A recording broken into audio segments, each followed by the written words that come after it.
fatos e versões. O que vai impactar na sua vida, agora no Café com Política. Deputado estadual Bartô, do Partido Novo, ele é presidente da Comissão de Defesa do Consumidor e do Contribuinte da Assembleia Legislativa de Minas Gerais. Antes de te cumprimentar, reafirmar esse agradecimento que fazemos aqui pela sua total disponibilidade, inclusive de ter mudado a sua agenda para poder conversar com a gente aqui, mais do que nunca um prazer ouvi-lo. Imagina, a gente tenta ser parceiro sempre aí, viu, Rodrigo? Pode contar com a gente. Muito obrigado. Obrigada, deputado, pela sua disponibilidade. Bom dia, Thalita. Bom dia. Imagina. Deputado, para a gente começar o bate-papo com o senhor, eu queria falar a respeito de um assunto que está mexendo muito com a vida das pessoas, antes de falar até dos 30 anos do Código de Defesa do Consumidor, mas falar do preço do arroz, né? Hoje a gente destacou aqui na programação da Rádio Super, no Super N aqui, as questões que estão envolvendo aí o governo federal, zerando o imposto de importação para tentar evitar um aumento ainda maior no pacote de 5 quilos, por exemplo, do arroz. Também ouvimos o presidente da Associação Nacional de Supermercados recomendar que o cidadão troque o arroz pelo macarrão. E o senhor, enquanto presidente da Comissão de Defesa do Consumidor e do Contribuinte da Assembleia Legislativa, como é que está vendo isso que está acontecendo e que está mexendo tanto com o bolso das pessoas, sobretudo num momento crítico como esse da pandemia?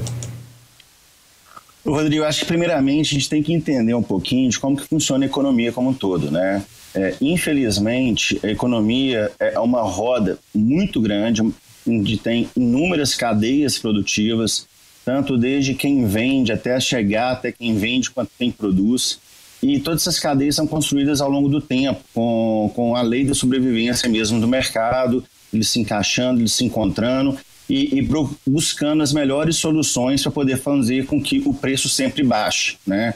Quando vem uma pandemia como essa, onde pega todo mundo de surpresa e causa tantos desarranjos na economia, acabam realmente acontecendo desconexões e quebras na cadeia.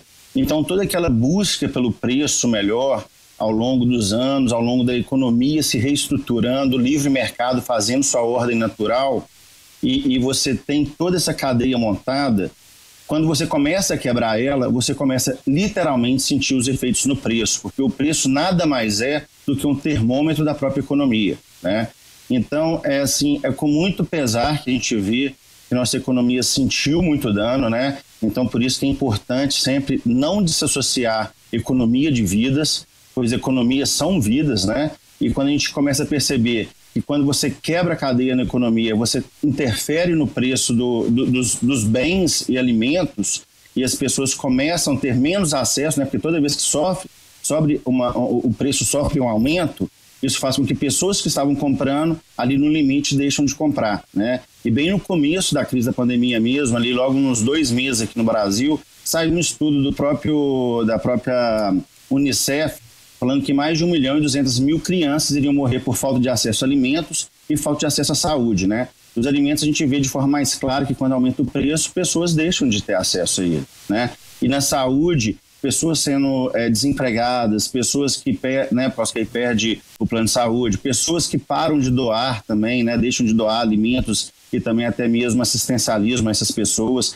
Então a gente vê que o reflexo chega a vidas também. E por isso que foi tão comentado a importância de a gente manter a economia girando dentro do possível. O isolamento com certeza era necessário, mas não poderia prolongar muito, porque senão chegariam os efeitos nas cadeias. E é isso que a gente percebe. Ontem mesmo eu estava conversando com uma dona de um restaurante e ela comentou a dificuldade que está sendo para ela poder manter os preços, porque antes ela girava em cima de 600 refeições por dia. E agora ela está girando em cima de 100 refeições por dia. Ela virou para mim assim, como é que eu mantenho 1,32 kg? Não tem como. A gente tem que fazer todo o equilíbrio aqui dentro do meu restaurante. Mandei pessoas embora, o restaurante tem um espaço, os alimentos subiram e agora também a gente está com menos pessoas comendo. E quando a gente pega um número de 600 refeições por dia e passa para 100, a gente tem que mexer na estrutura do preço também. E aí a gente começa a perceber como que é importante a economia estar girando. É no volume que ela faz com que os preços caem. E quando a gente tem essa quebra na economia, infelizmente tem esse aumento de preços. Acho que um aumento de preço, não só o consumidor é refém, mas a gente pensa muito no supermercado assim, ele tá... Vocês estão me ouvindo, Rodrigo? Tá ali, sim, perfeitamente. Tá. Então, quando tem um aumento de preços, o próprio fornecedor, né, o supermercado mesmo, ele sente muito com isso. Porque, como eu falei, se aumenta o preço, diminui o giro. Se diminui o giro, é menos pessoas comprando, é mais difícil de se adequar e ele mesmo sofre com o preço. É claro que a gente sabe de algumas posturas que são antiéticas e imorais, né, que eu chamo isso, né? Como a gente viu, por exemplo, na crise dos combustíveis, posto aumentando o combustível absurdamente sem ter a contrapartida no aumento do custo dele, né? Ele apenas viu que a demanda tinha crescido, que não ia chegar mais gasolina, você quer saber? Vou aumentar a gasolina aqui pro teto e deixa o litro passando aí de 3, 4 reais para 10, 15 reais, né? Então a gente viu isso acontecendo. Isso para mim é imoral e antiético. Isso mostra que a pessoa está querendo se abusar do mercado. E a resposta só que a resposta, no meu ponto de vista, tem que vir do próprio mercado. Nós, consumidores, temos que questionar, sim, né? Essa dona do restaurante só me ligou por causa que eu tinha questionado, tinha deixado uma reclamação lá como cidadão, né? Como consumidor, né? E, enfim, ela me retornou depois para poder dar explicações. Bem como a gente tem que questionar o supermercado, onde a gente está indo, no restaurante, por que está aumentando tanto de preço? E aí eles vão mostrar para vocês que eles mesmos estão na sofrência aí por conta dessa quebra de cadeias produtivas e que faz com que o preço suba e dá esse problema, né? Então, acho que medidas como do governo federal de tirar a burocracia, tirar impostos, vem só agregar o mercado. Se a gente tentar impor preço, tabelamento, a gente já viu isso antes que não funciona. A Argentina está passando por isso, a gente sabe que não funciona, né? Não é possível que eles não perceberam isso, não é possível que não aprenderam com a história e com a experiência. Mas isso a gente não tem como fazer. O que a gente tem como fazer é realmente trazer a consciência do consumidor que o momento está complicado e que ele tem que saber, sim, questionar aqueles que estão aumentando o preço para ver se aumentou o preço porque foi imoral, antiético, quer ganhar em cima num momento tão difícil, ou porque a cadeia complicou para ele e os custos dele aumentou, né? Então, acho que cabe círculo, né, deputado? É um ciclo, sim, né? O preço aumenta para quem repassa para o consumidor, por óbvio também aumenta para o consumidor, né? O consumidor final. Mas a gente vê em muitas situações também, situações abusivas, como o senhor citou, por exemplo, o preço da gasolina, todo mundo se lembra muito bem. E aí que entra o Código de Defesa do Consumidor, que inclusive completa 30 anos amanhã, vai ter uma audiência pública na Assembleia Legislativa de Minas Gerais. Eu queria que o senhor explicasse um pouquinho pra gente dos avanços do Código de Defesa do Consumidor. Muita gente tem dúvida sobre se funciona de fato ou não, como é que as pessoas fazem para ter direito àquilo que está lá nesse documento. Então, o código sempre está disponível em todos os comércios, né? Tem até a lei que obriga isso, e o código teve várias conquistas ao longo do tempo, inclusive nós vamos tratar disso na audiência, até obrigado por ter falado da audiência, que é bom que eu trato um pouquinho, falar o que vai ser falado lá, e quem sabe as pessoas não têm curiosidade de ver. Eu sou liberal, né? Acho que você já conhece um pouquinho meu trabalho. Então, não venho ser o dono da verdade, não venho querendo mudar o sistema todo que está, né? Eu venho apenas dar a minha contribuição com a minha visão. Eu tenho que ter respeito também pelas instituições e pela história do que foi construído antes de eu chegar, né? Então, a audiência amanhã vai ser exatamente nesse propósito, vai ser análise das conquistas do Código e por aí nós vamos chamar entidades de classe como as donas de casa, o pessoal que defende o consumidor também, desculpa esquecer aqui o nome da entidade agora. Vamos também conversar com o pessoal das instituições do PROCON da Assembleia, com Marcelo Barbosa, da Comissão do Consumidor, que tem os técnicos que trabalham diretamente com esse tema ali dentro para poder auxiliar a gente, né? E estamos contando aí com o Ricardo Murichida, que é um grande nome aí para quem defende a intervenção do Estado no mercado, justamente regulando os preços, por aí vai, né? E também temos o Luciano Tim, que já é uma pegada mais liberal para poder trabalhar muito essa questão de como mexer nos mercados, né? Um detalhe assim que foi bem interessante durante sua gestão, lá por causa que ele era secretário na economia no governo Bolsonaro, só que chegou a sair, né? Foi com relação à questão dos álcools em gels e máscaras, que a gente viu o preço deles subindo muito no começo, né? Tinha uma série de restrição, uma série de regulamentação que impedia a produção. Sendo assim, a demanda, quando veio, a demanda cresce, é igual choveu, o cara está vendendo guarda-chuva, choveu, a demanda cresce, tem que aumentar o preço para atender a demanda, né? Enfim, então o governo entrou com uma série de papel de desregularizando e tirando impostos, e que fez com que a cadeia respondesse ativamente e jogando o preço do álcool em gel da máscara lá para baixo, né? Não como anteriormente, mas pelo menos aliviou muito naquele momento. Então, essa que vai ser a audiência, a dinâmica, vai estar falando muito sobre essas questões das conquistas, as questões de reflexões sobre o Estado não intervir, como que tem que tirar, não atrapalhar quem produz, e também bem como alguns pontos que foi ao longo da história foram necessários aí da intervenção do Estado, para aqueles que defendem o Estado também. Então, acho que vai ser bem interessante, convido todos a fazer parte. Eu, pessoalmente, a minha pegada maior em cima do consumidor, eu não acredito tanto assim no que o papel tem a força. A gente brinca muito falando que a gente tem uma caneta para assinar e não uma varinha de condão. Não adianta só eu escrever no papel lá, abaixa-se os preços que isso vai acontecer, né? O papel aceita tudo, mas a realidade é bem complicada.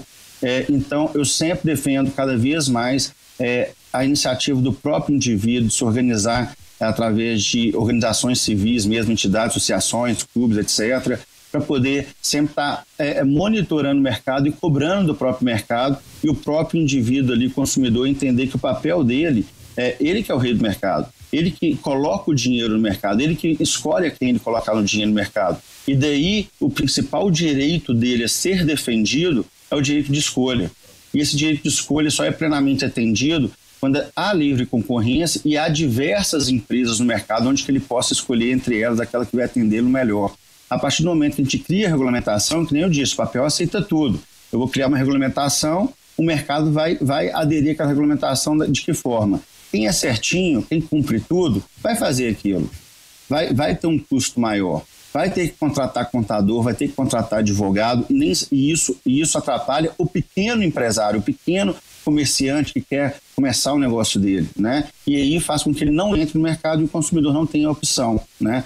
Em contrapartida, aquele papel ali, para quem está apto a não incorrer na lei, para quem está tendencioso a burlar a lei, ele vai continuar burlando a lei, não vai respeitar aquele papel e vai dar muito problema. E vale lembrar que hoje no PROCON, cerca de 90% das reclamações no PROCON estão dentro de mercados regulados. Então isso mostra que a regulamentação faz com que exatamente diminua-se a entrada dos novos entrantes, e aí você pode ver como bancos, como telefonia, como etc., assim, várias empresas que estão ligadas a agências reguladoras, né? O banco tem Bacen, as telefonias têm a Agência Nacional de Telecomunicação e por aí vai. Eles não defendem a gente, na verdade eles criam tantas restrições, impedem novos entrantes, e aqueles que lá estão aproveitam-se do monopólio e realmente é aquele negócio. Você está com um problema de telefone, que você faz? Você senta e chora, porque só tem mais 3 para você optar, né? Em contrapartida, se a gente tivesse um mercado livre, menos intervenções teriam inúmeras as outras. Desculpa, Rodrigo. Tudo bem. Ô, deputado, porque o nosso tempo aqui, o senhor sabe que ele é finito, né?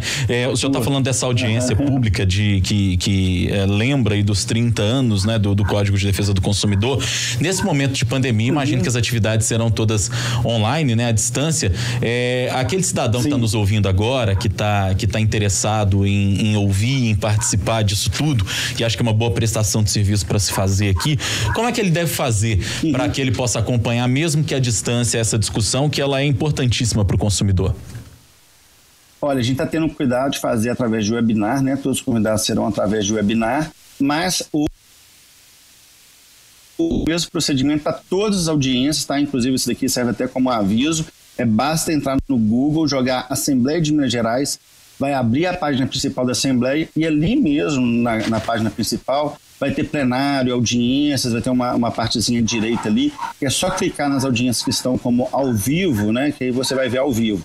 Caso você tenha perdido qualquer tipo de audiência, não seja só a minha amanhã, mas qualquer outra também, você consegue ter acesso ao vídeo dela um dia depois, né? Por exemplo, ela começa de 10 às 16, cheguei às 17, só no outro dia vai estar disponível, mas é ali mesmo, clicando, buscando as audiências pela data ali no quadrinho principal ali logo no início, quando você joga Assembleia no Google, você consegue ver essa página. Tá feita aí a prestação de serviço, então. O site especificamente da Assembleia é o almg.gov.br, almg.gov.br. Vamos para a hora do bate-pronto. No Café com Política, hora do bate-pronto. São perguntas objetivas, respostas objetivas, um ping-pong. Combinado, deputado? Combinado, Thalita. Para começar, então, presidente Jair Bolsonaro. Comete muitos erros, mas tem meu apoio. Governador Romeu Zema. Idem. Código de Defesa do Consumidor. A lei não resolve nada, o papel não resolve nada, resolve realmente são atitudes. A gente precisa de cidadãos, pessoas conscientes do que está acontecendo. O consumidor. Rei do mercado, ele que decide quem sobrevive e quem morre. Ele decide com o dinheiro dele aonde que ele vai colocar.